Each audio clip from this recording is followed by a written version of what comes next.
Hello and welcome to our webinar today. So it's 2025. We're looking forward to all these great things we're learning this year. One of the things that we need to know about that Joe's done a lot of research is adaptability. This year has brought a lot of changes already. So our webinar is going to be led today by Joe Folkman. He's globally recognized as a top leader in the field of psychometrics, leadership, and change. He's a consultant to some of the world's most successful organizations, and nothing gets him up in the morning like some good old behavioral statistics. I'm Brianna Corrin. I'm the Director of Content Marketing, and manning the chat today and answering all of your burning questions will be Jill Mancini. She's our Senior Client Executive. Jill, do you want to say hi? Hello, everyone, and please feel free to send chats. They come directly to me, and I'll do my best to answer the question or get it to somebody who can. Thanks, Jill. Now, before we get into everything that you've come to learn about today, and while people are finishing up that assessment, I want to tell you a little bit about Zenger Folkman for those who are new here, and if this is your first webinar with us. We are pioneers in leadership development. Jack Zenger and Joe Folkman bring decades of experience to the table, but what sets us apart in this increasingly crowded field of providers is our laser focus specifically on leadership development and coaching. We are not just another consulting firm. We are research obsessed. That's why you find our research published weekly in places like Forbes, Harvard Business Review, Business Insider, and other publications. So here is what makes us different. As you can see on the screen, we are all about strengths. You know, we've been in this industry long enough to know what doesn't work because we've tried it and we've measured the performance and found out, it doesn't work. But the data kept showing us something fascinating. When leaders focus on their strengths instead of fixating on their weaknesses, something remarkable happens. Suddenly, this development isn't scary anymore. It's not this unpleasant chore they don't want to do. Leaders become energized and passionate about their growth. And it's a word we like to use over and over again, extraordinary. So here is the agenda for what you can expect from today's webinar. I like to know what I'm getting into. So we're going to start out talking about the impact of AI and the data we've collected on adaptability. Then we'll transition to talking about the strength builders associated with this skill. We'll review your self-assessment data and get into some more research that we know you'll love. So now I'm going to turn the time over to Joe. Thank you, Bree, and it's a delight to be with you today. And by the way, if you have a burning question, a good question, send it on to Jill. She'll look through those, and maybe there'll be a little bit of time at the end of the webinar for us to talk about your questions. And by the way, if we don't talk about it here, I always go through the questions and answer them, and so you've taught me a lot through the years. Adaptability, the dictionary definition of that, the quality of being able to adjust to new conditions and the capacity to change for a new use or purpose. Now, that's the dictionary definition. Charles Darwin really tried to understand adaptability, and he had a slightly different definition. And in his quote, it's not the strongest or the most intelligent of the species that survives, but the one that's most adaptable to change. And of course, that came from the origin of the species. And I just say that for most of us, and for me personally, what has helped me in my career is my strength, which is my drive, my determination, my ability to get things done, and my intelligence. Those are the two things that's really benefited me in my career. And according to Darwin, what's going to help me in a time of significant change is not that, but it's my adaptability. And so what's fascinating is for most people, they think it's their intelligence and their drive that makes them more adaptable. And we're going to learn something about that I don't think that's quite true. So we're going to start by talking a little bit about your level of digital expertise. So this is a poll, and think about, as you think about your digital expertise, rate your effectiveness, poor, limited, average, good, excellent. Uh, we gathered some data from a large number of managers, and they got feedback from the direct reports, peers, and others on this very question on their digital expertise. So we have some data to show you about that. And as you think about your digital expertise, where would you rate yourself? Tess, can you show us the results here? Let's see. Well, I guess it's pretty good. Most of you say it's good. Only 10% say excellent. Uh, Nobody said poor. Okay. Well, that's good. I mean, right? You guys are on a webinar, so that says something. Okay. So let me show you some data. We looked at the 360 data we collected, and what we're looking at here is your effectiveness on digital expertise, top 10% to bottom 10%, and then your overall leadership effectiveness. So if you're in the bottom 10% on digital expertise, one little item where we measured your digital expertise, your overall leadership effectiveness was at the 22nd percentile. That is tragically bad. And that one thing seems to have a significant influence on how you're viewed as a leader. Now, what's fascinating in this graph is if you look at the top end, the top 10%, the best people at digital expertise, they were at the 67th percentile, but the gap is not, I mean, the difference is not as large, so on we're down from 50%, you can see they're only 17 points higher than the average, so it hurts you more than helps you. And that's an interesting point about digital. I mean, it's not going to make you a total success, but boy, if you don't have it, you're in trouble. So let's talk about age groups here.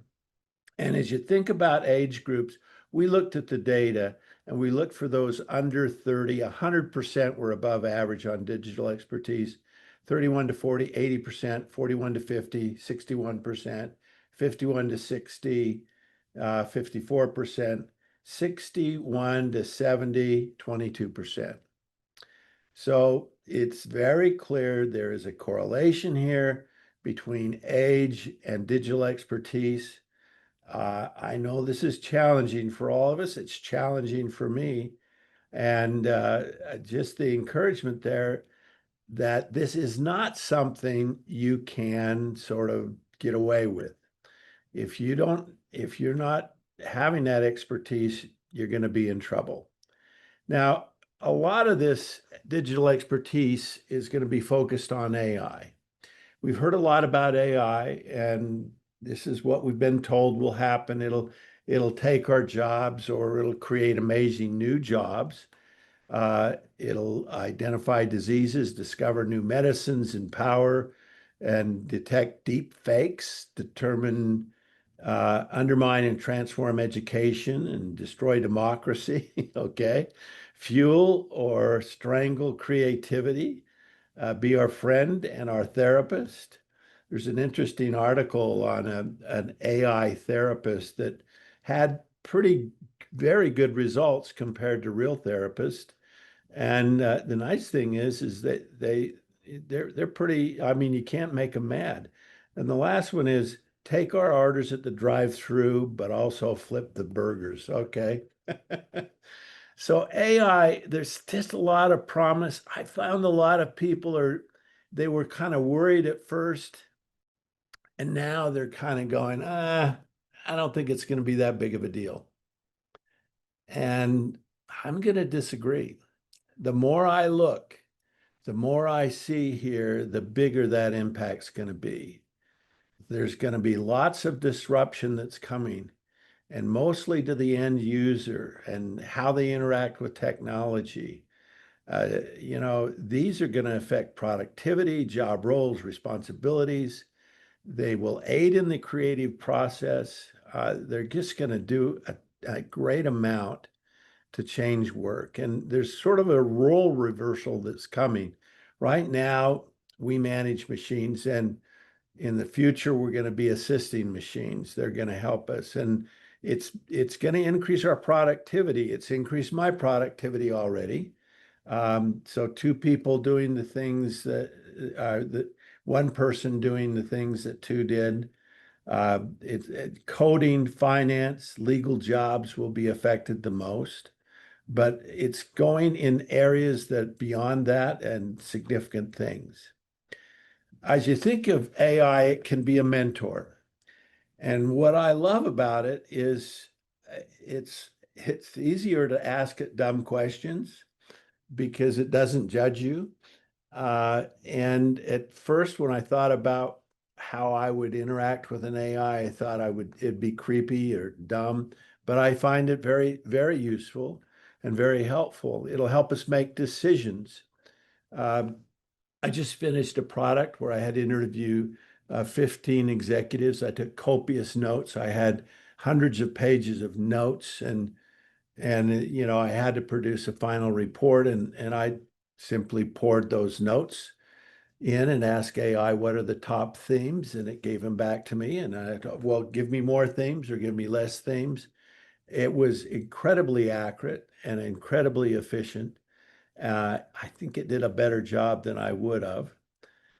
It increases productivity and it lowers costs. So it saved me some time and it was helpful. We're going to talk a little bit about AI agents. And an agent is a type of artificial intelligence that can understand and respond to inquiries without human intervention. Now, a lot of people say, well, I've never heard of an agent and I don't have an agent. I haven't used an agent. I disagree. You've got a couple of agents you already use. A thermostat is an AI agent. I mean, it's a simple one. It just measures the temperature and adjusts your furnace or your air conditioning up or down. I mean, that's kind of if you think about not having that, that would be a pain to have to kind of turn things off or turn things on, turn things up, turn things down. Cruise control is an AI agent. I mean, in its initial stages, it just set the speed at which we were going, but you had to be close to the brake, right? Because it didn't know how to know that there's a car in front of you. But now it knows the cars in front of you. It actually keeps you in your lane. Pretty soon it's going to be driving your car. So these are AI agents. Now, there's other kinds of agents like email management, meeting coordination, document generation, data analysis. All these are going to be agents that are created for you, that are specific, where you can customize those agents and really help you to be more productive. And so we're going to be using a lot more of these in the future. They're going to help us do our job and help us to be more effective and more efficient. So that's AI. Now, as you think about AI in the future, what we wanted to do is we wanted to look at our database and look at this adaptability capability, but we didn't want to look back too far. So we just went back to the last 3 years. We've got data on 2,392 global leaders. This is an international data set. It's all across the world. But we're going to look at the impact of adaptability just from the last 3 years, just to help us understand our most current data. Now, when we looked at individual contributors, we had 301 of them. And so we looked at performance rankings. They were given a performance rating in terms of where they were, a top 10%, bottom 10%. But you can see the correlation between how adaptable an individual contributor was and their performance ranking. Those who were the most productive, 80 in the top 10%, they scored at the 84th percentile on their adaptability. So there's an incredibly strong correlation between a person's adaptability and their performance. Now, when we look at adaptability, and we looked at 19 competencies here on which one was most important and least important, if you look down the list, you'll see adaptability is number 18 of 19, okay? And it's fascinating. It was rated as not very important. I mean, people don't see it as being that urgent right now. But as you think about that, I think the low importance rankings represent a view of the world where not much has changed from one year to the next.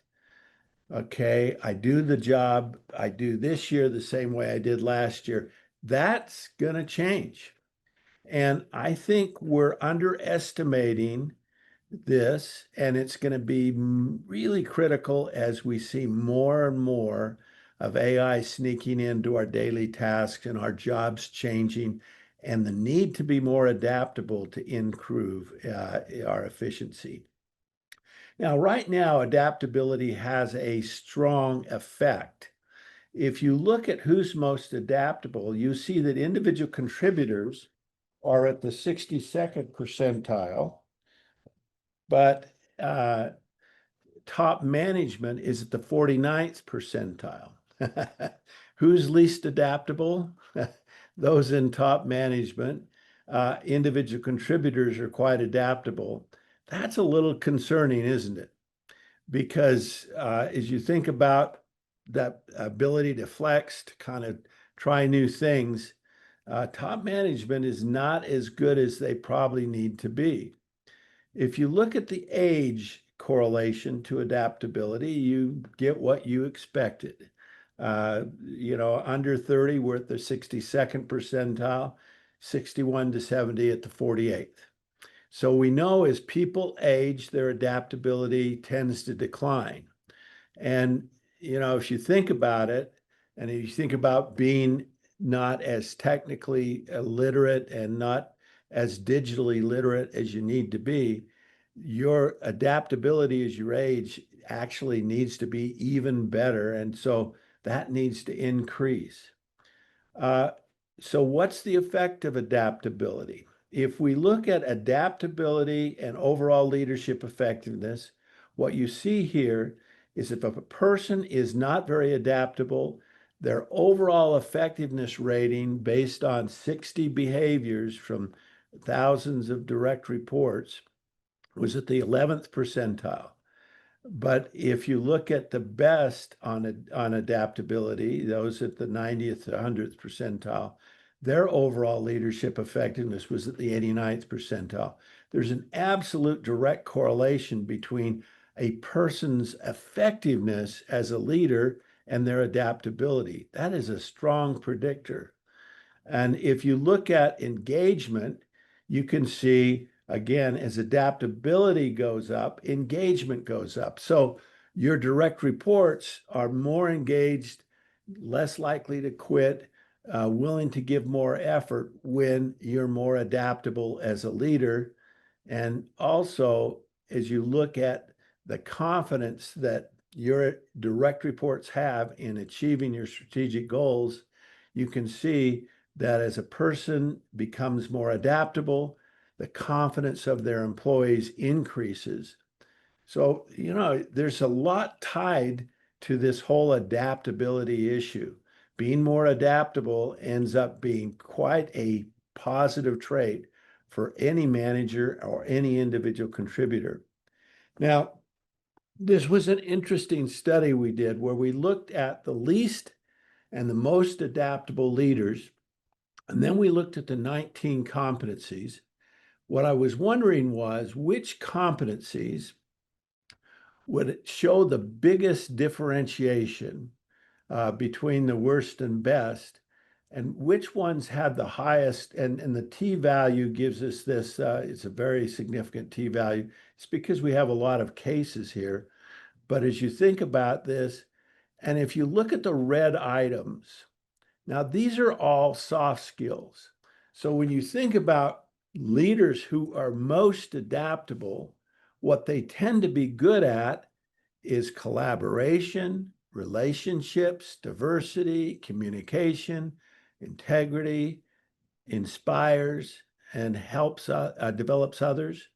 What they're not as good at, the differentiation isn't as high, but it's still significant, is technical skills, results, customer, strategic. So it's these soft skills. And what's fascinating about a lot of the competencies that we have is they tend to be driven by the hard skills. They tend to be driven by drive for results or strategic perspective or technical expertise. But adaptability is driven by soft skills. And it's more about the soft skills. And so that's what helps us to be more adaptable. If you think about the importance of soft skills, here's just a series of studies where it's so clear that soft skills become so important. I like this Harvard Carnegie Foundation, Stanford research, where 85% of job success is due to well-developed soft skills. So it's becoming even more critical now than it was in the past. So what do we know about adaptability? Well, adaptability goes down as the level in the organization goes up. Adaptability declines with age. Adaptable leaders have more engaged in direct reports. Adaptable leaders have direct reports that are more confident,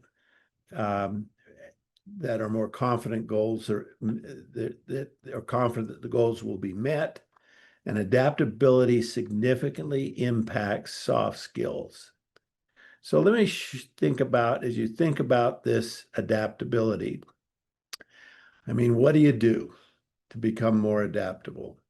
Well, you can wait for evolution to change you. That did not work out for the dinosaurs. Or you can wait for the organization to force you, or you can leverage these 6 behaviors that enable you to be more adaptive. Here's what we found. In our research, as we looked at the data, we found that there were some skills that if people were good at this skill, they tended to be more adaptable. And if they were bad at this skill, they tend to be less adaptable. And what's hard about adaptability is you say to someone, you just need to be more adaptable. They kind of go, okay, I'll just be more adaptable. And then, but how do you do that? And people have a really hard time because it is so controlled or influenced by soft skills. And you're going to see this influence as we talk about these 6 behaviors. So here are the 6 behaviors, they call them strength builders, that have a significant influence on adaptability. What we know is if you can improve any one of these 6, your adaptability improves. These are directly correlated and they are strongly correlated. We'll show you the correlation between every one of these and adaptability. And so I'm just going to talk about these 6 skills and, maybe give you some ideas. What I'd like you to think about, as you know, when we do our webinars, we like you to think about one skill that could help you to be more adaptable. And if you don't think you need to be more adaptable, just talk to your spouse or partner or significant other, and you'll find out you do. All right, so what can you do to be more adaptable? Number 1, inspire others. Now, there's 2 ways to get things done in an organization. And one way is to push, right? And we commonly call that skill drive for results. And what we found in our data is that 76% of leaders across the globe, this is 150,000 leaders, are better at pushing than pulling. That's the skill we learned early in our life. Our parents taught us They told us what to do. They told us what not to do. They gave us direction and they gave us orders. We know how to push. We're pretty good at it, okay? Only 22% of leaders are better at pull than push. So most people tend to be really good at push, but not pull. If you think about today's work environment with the employees that we have today, our fathers, they were okay with push.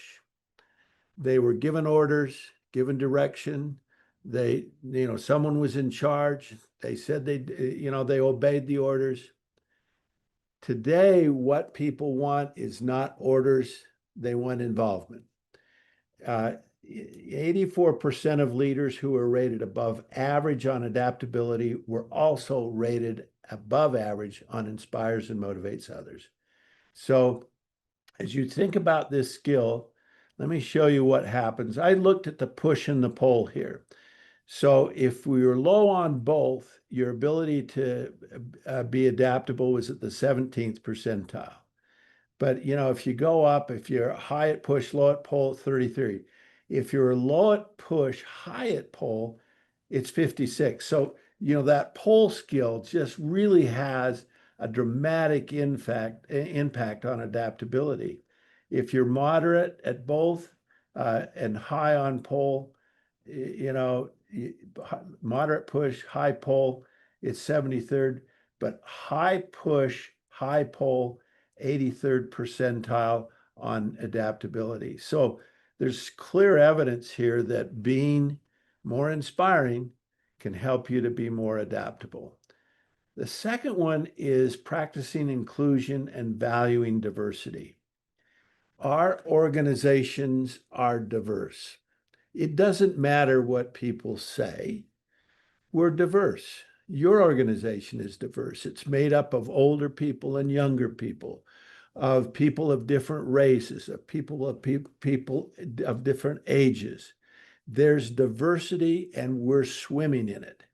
And as you think about diversity, the thing that really hurts an organization is where people don't feel included, where people feel excluded.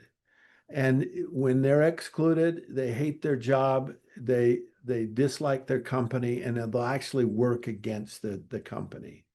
Adaptable leaders need to help every employee feel valued and appreciated.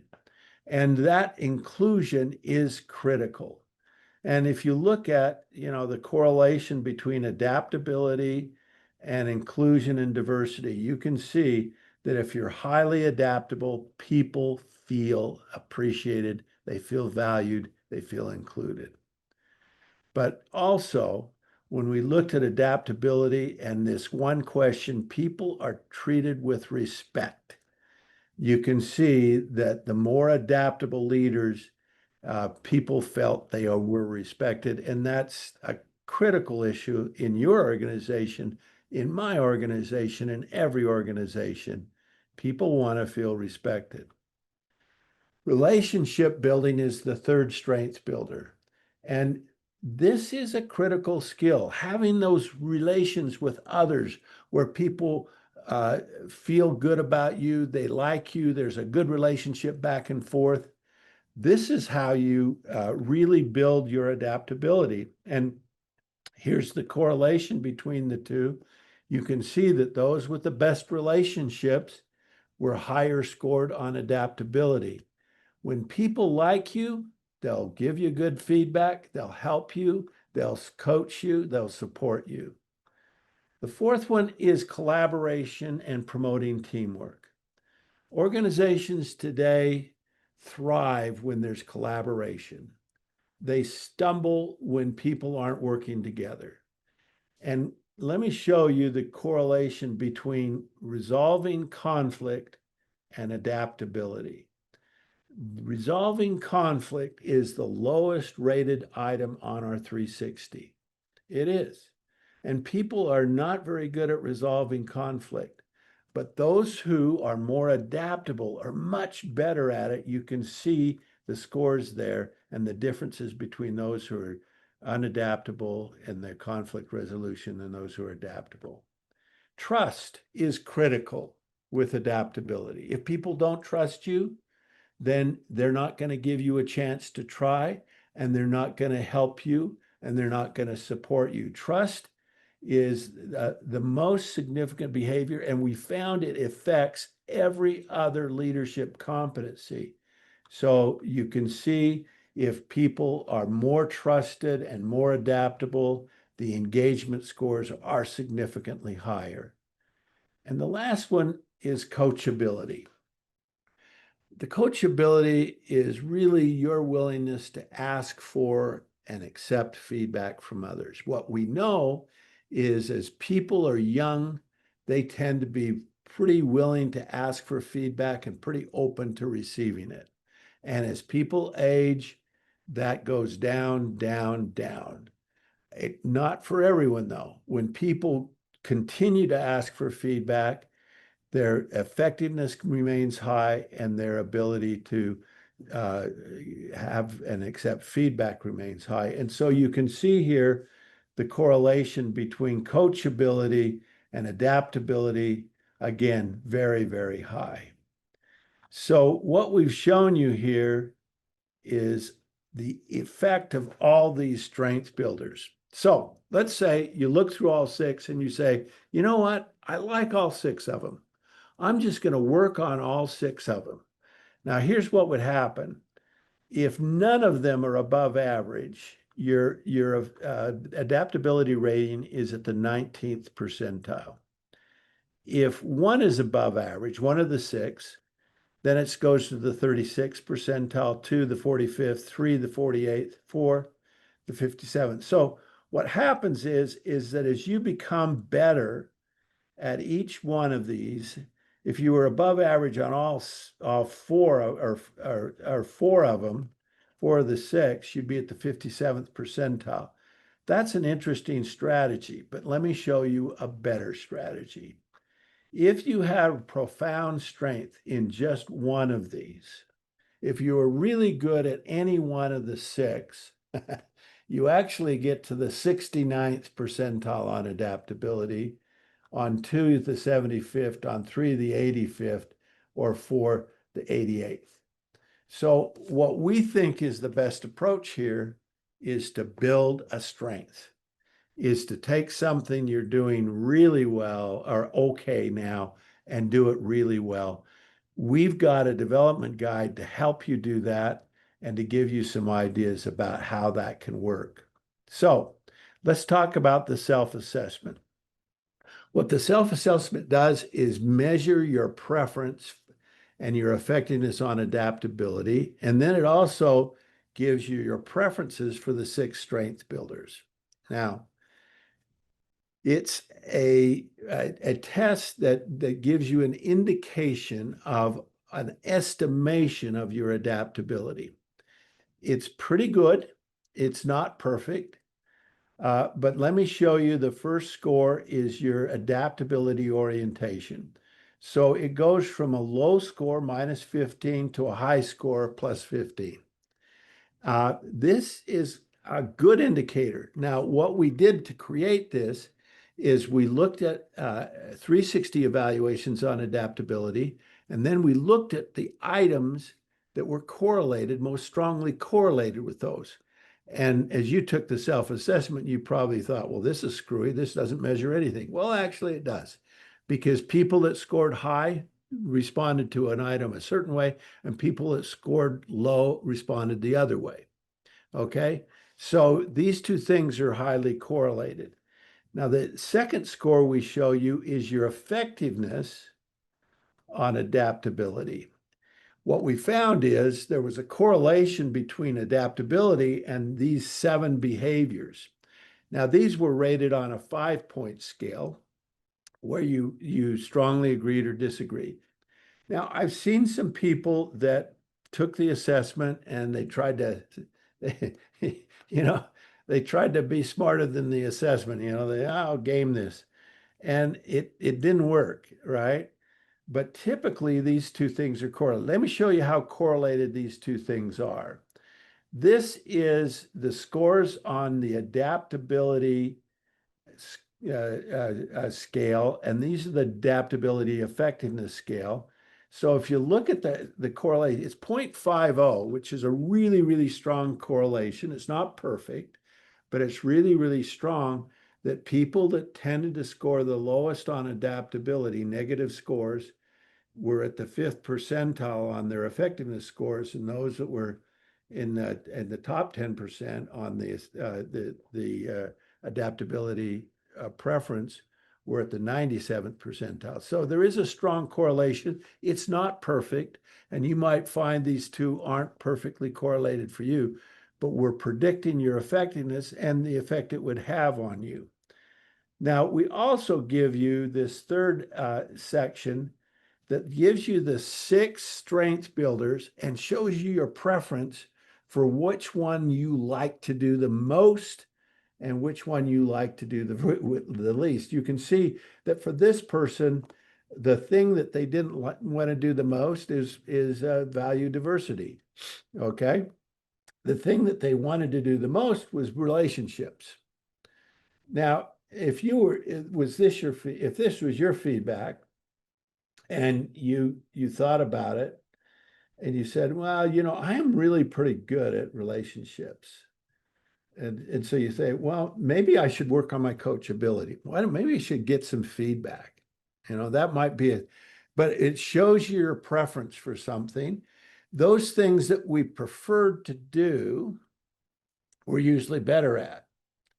Now, a third choice would be maybe you ought to look at this practicing inclusion and diversity. I mean, if you have some feedback that sort of says some people don't feel involved, they don't feel like they belong, you're not very good at that, maybe that could be a weakness for you. So as you think about that, gives you an indication of whether you like something or maybe you don't like something. And it's one element. Passion is a good element to think of in terms of which issue to choose to work on. Well, so let me just sort of sum this up by asking you, which of the 6 you selected? Which of the 6 would you choose to work on if you had to work on one? Would it be inspiring, relationships, trust, collaboration, practice, coachability? That is a great one. Okay. Well, let's see what you said here. Wow, they're all about equal. So, well, except for practicing inclusion. Okay. All right. But they're all about the same, which is pretty nice because it's got people looking across those and thinking about all those. That's great. Well, any one of those will work. Any one of those will have a positive impact. So what we have for you, and you're going to get the access to this as you do the survey that comes after the webinar here, and so I encourage you to do that, is a development guide. What the development guide does, it goes through each of the 6 strength builders, and it gives you some tips, hints, and suggestions about what you can do to build that into a profound strength. What I'd encourage you to do is select the one you want to work on and then create a development plan. Then tell somebody that you're doing it and ask them to hold you accountable, and tell them that you're working on inspiring or building trust or one of the 6. Okay. Just the ending quote, we talked about Darwin's point about, which is best intellect or strength. And what's going to help the species survive is not either one of those. It's your ability to adapt or adjust to the changing environment. I am suggesting the environment is going to change, and your adaptability is going to be critical, and it's driven by soft skills. So, Bree, take it away. Thanks, Joe. There were some great questions in here. Joe, do you feel like you want to take a couple on? Oh, sure, sure. Okay. There was one about, are there any gender differences in this research? That is a very good question. I I need to look. You'll probably see an HBR article come out here. There you go. Who said Okay, that? Because you should get credit for that, but that's a good that's a question. great question. So two Here's yeah. so let me just say, and this is a educated guess here, but when we look at males and females, and especially on value or on adaptability and ask, those kinds of things, Mhm. females tend to score higher. So my guess, my educated guess on this is that females are going to be more adaptable than males. We're chameleons. There you go. Yeah. Um, so another question was kind of about high push and pull. It says, doesn't sometimes at least high push preclude high pull? Yeah, it's sort of like, can you do both? Um, Mhm. and the interesting thing is you know, you can. I mean, if you think about it, you think about that leader who's dogmatic and, push, push, push, and you've got to get it.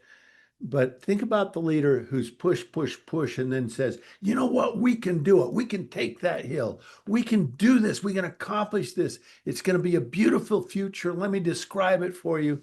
And that's where you put the two together, that inspiring, where you bring out the passion. That, push by itself is, just that you got to work, and I don't care what, work, just, but telling people why, how they're going to work, that's the inspiring part of it. And Yeah. so the answer to that question, if you look at the suggestions for how to be better at inspiring, you're going to get some really good ideas about how to create inspiration, and that that'll work anyway. So So, last one, in your view, adaptability is a trait, preferences, orientations. yeah, it's, I mean, but it's sort of, I mean, I don't know, when I hear the word trade, I think it's, something that's inborn, that's people have or they don't. Mhm. And when I think about adaptability, I think it's a learned skill. I think it's a skill we learn, and if people were just looking at one thing that they ought to work on, I'd say coachability would be it, Mm, because we tend to sort of think we're doing better than we are, and asking for feedback is such a great skill, and you just start learning things that you don't know. yeah. So thank Getting you. awareness of I had a comment saying awareness is the first step with anything, right? And yes, it's true. So thank you, Joe, for these really valuable insights on adaptability. And as far as next steps go, if you're wanting to apply some of these principles in your organization, we encourage you to attend our upcoming virtual extraordinary leader development experience, which we will have coming up in July. You can visit our webinar to learn, our events page to learn more about that. And if you have a specific interest in this topic of adaptability, you can contact us to have Joe come and do a speech or a session on that topic specifically. We would love to gather some feedback about this section. We want to ask what could we do better? What did you like? What did you find interesting? So if and for you to be able to continue your development in this area, we have a wonderful adaptability development guide that Joe talked about, and we're going to send it out to all who complete this very short survey, which will come up at the end of this webinar, or you can go to that right now with that link. It's also in your chat. You can click on that, and we appreciate you taking the time to do this. Please join us next month. We have a very compelling webinar that we'll have on employee recognition. So be sure to watch for your email to register for that one. And thanks again for joining us today. Thanks so much.